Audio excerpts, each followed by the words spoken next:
नमस्कार. ही कहाणी आहे विद्यादेवी विनायक जोगळेकर यांची, म्हणजेच माझ्या आजीची. त्यांनी आपली संपूर्ण कारकीर्द बृहन्मुंबई महानगरपालिकेच्या प्राथमिक शाळात व्यतीत केली, सार्थकी लावली. अरे पण आयुष्य हे कारकिर्दीपुरतं मर्यादित नसतं काही. हो, त्याच्या पल्याड अनेक पैलू असतात, अनेक कथा असतात, प्रवास असतात आणि असतात ती अनेक नातेसंबंध. म्हणजे एका स्त्री बाबतीत बोलायचं झालं तर ती अनेक नात्यातून व्यक्त होते. एक मुलगी, एक बहीण, एक आई, एक आजी, एक पणजी, एक आत्या, अशी कित्येक नाती. पण समाजाच्या दृष्टीने बघाल तर आणि एक महत्वाचं नातं असतं, प्राथमिक शाळेतल्या बाईंचं नातं. अगदी बरोबर, बाईंचं, जोगळेकर बाईंचं.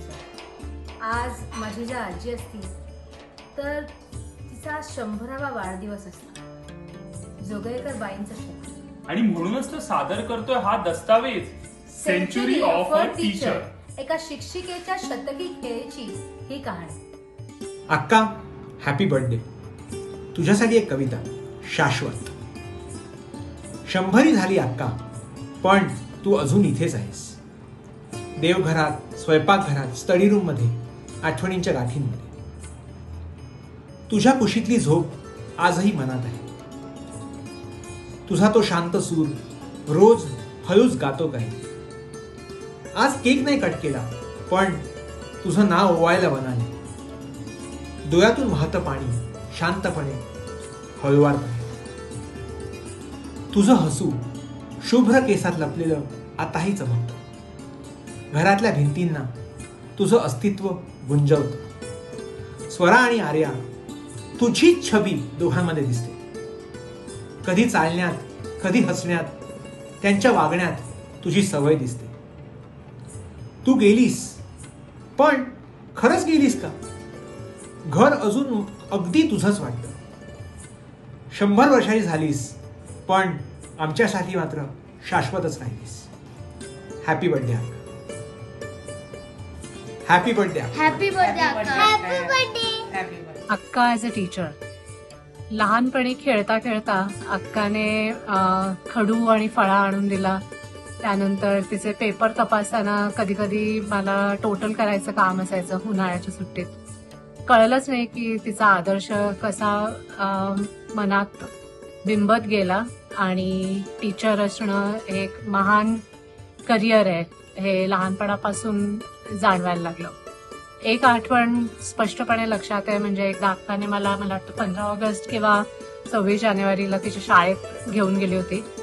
आणि तेव्हा असं कळलं की तिचा जो प्रेमळ धाक घरी असतं तोच शाळेत पण तसाच चालू राहतो आणि त्याच्यामुळे बाकीच्या लोकांना किती रिस्पेक्ट आहे तिच्याबद्दल, किती आदर आहे हे पण लक्षात आलं. आणि आपल्या आजीबद्दल तेव्हा एकदम आय फेल्ट रिअली प्राऊड.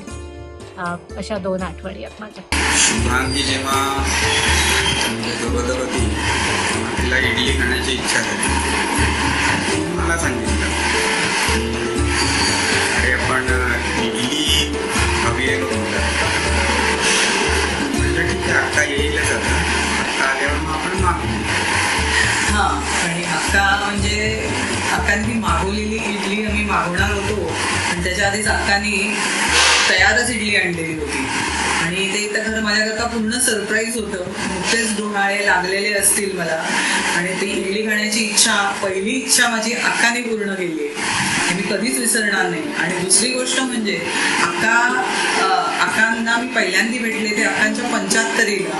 तेव्हा खरं तर माझी आजी गेलेली होती, म्हणजे काही दिवस जे असतात ते झालेले होते. आणि अक्कांचा 75चा वाढदिवस होता आणि आमचा साखरपुडा त्या दिवशी ॲक्च्युली करायचं हे ठरलेलं होतं, पण साखरपुडा कॅन्सल झाला. पण तरी अक्कांनी मला तिथे बोलवलं दिवस असताना सुद्धा. आणि अक्कांची माझी पहिली भेट ती, म्हणजे माझी खरी तर आजी गेलेली, पण एकीकडे आजी गेलेली असताना मला परत आजी मिळालेली होती, याचा मला खूप आनंद जास्त होता.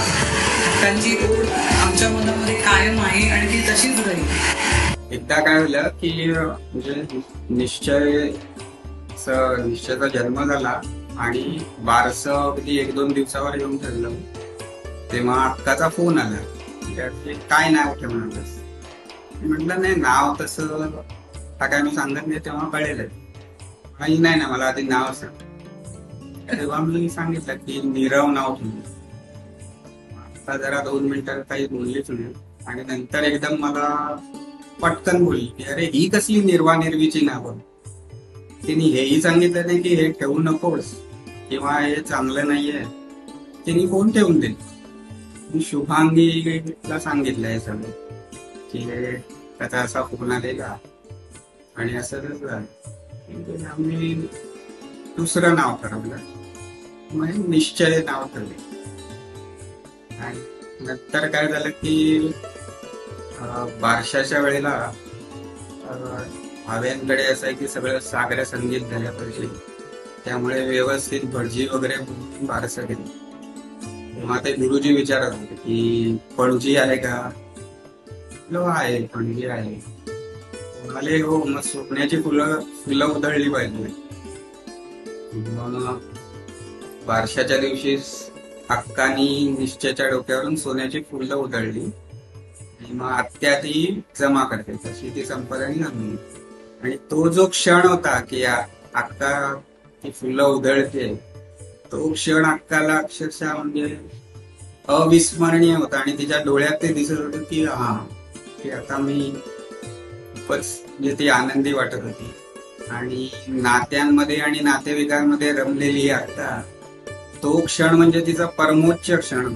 हा शताब्दी महोत्सव तिच्या आठवणींचा, तिच्या शिकवणींचा, 100 वर्षाहून अधिक काळ राहिलेल्या तिच्या संस्कारांचा आणि त्यातून उगम पावलेल्या आपल्या सर्वांच्या वाटचालीचा. नेहमी हसत रहा.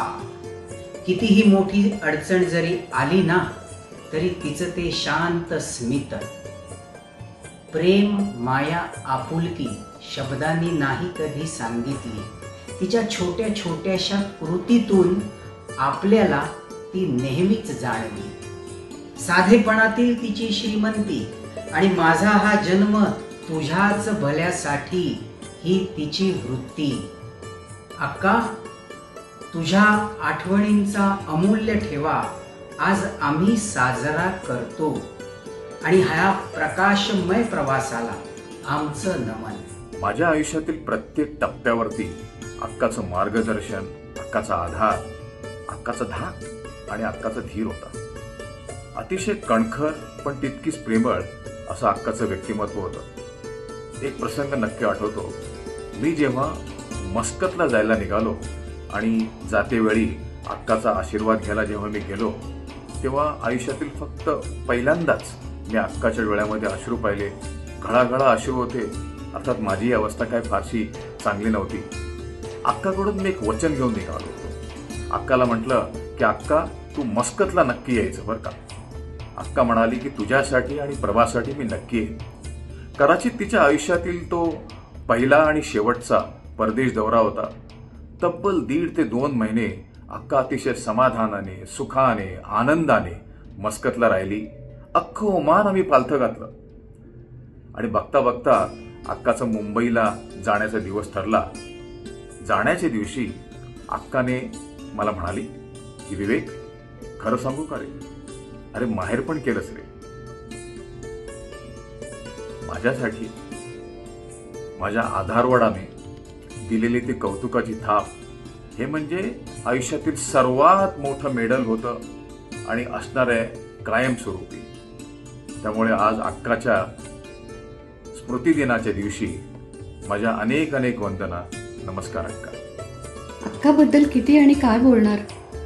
दादांच्या शिक्षणापासून अखेरच्या आजारापर्यंत अक्काने दिलेली साथ मी विसरू शकत नाही. मीपणाचा गर्व न करता स्वाभिमान जागृत ठेवणाऱ्या अक्काला माझं त्रिवार अभिवादन. का नावातच विद्यादेवी, आयुष्यभर विद्याव्रत आचरी. माझ्यापुरतं म्हणाल ना, तर जीवनाचं तत्वज्ञान कसं करायचं ते तिनं मला आत्मसात करायला शिकवलं. तिने आईला शिकवलं आणि दोघींनी मिळून मला घडवलं. कर्मण्येवाधिकारस्ते मा फलेषु कदाचन. गीतेचं हे सार तिनं मला आत्मसात करायला शिकवलं. म्हणायची, विनोद, आपण सर्वांशी चांगलंच वागायचं, मग समोरचा आपल्याशी कसा का वागेना, आपलं जे वागलेलं असतं ते राहतं परमेश्वरापाशी रुजू, असं तिनं शिकवलं. आणि दुसरं, योग हा कर्मसु कौशल, म्हणजे जे काही करशील ते अगदी मन लावून आणि जीव ओतून, म्हणजे जे तयार होईल ते उत्तमच आणि उत्कृष्टच असेल. असं अक्काची ही शिकवण म्हणजे डोह खोल खोल गंभीर, समजायला गंभीर, पण एकदा डुबकी मारलीत ना तर कितीतरी लागतं घबाड. यातले कितीतरी चेहरे वजा, पण खूपशा आठवणी जमा. आता माझ्याही वयाचा पक्षी आकाशात दूर दूर उडतोय, पण आठवणींचा पडदा हळूहळू उघडतोय. म्हणून परमेश्वरापाशी एकच सांगणं, देव जरी मज कधी भेटला, माग हवे ते माग म्हणाला, म्हणेन प्रभू रे आकाई, लाभो मजला जन्मो जन्मी, देव जरी मज कधी भेटला. नमस्कार. तीर्थरूप श्री अण्णा व अक्का यांचे सर्व जोगळेकर कुटुंबावर तसेच श्री कोल्हटकर कुटुंबावर खूप संस्कार झालेले आहेत. आम्ही प्रत्येक वेळेला कुठलाही कार्यक्रम असतो अक्कांच्याकडे संस्कार जायचे. अक्का या शाळेत सचोटीच्या शिक्षिका होत्या. त्यांनी अनेक विद्यार्थ्यांना घडवलेलं आहे. वडाळा सहकारनगरमध्ये त्यांचे एक उत्तुंग व्यक्तिमत्व होतं. त्या खूप प्रेरणादायी व धैर्य देणाऱ्या अशा व्यक्ती होत्या. त्या आम्हा सर्वांच्या जडणघडणीत त्यांचा खूप मोठा वाटा आहे.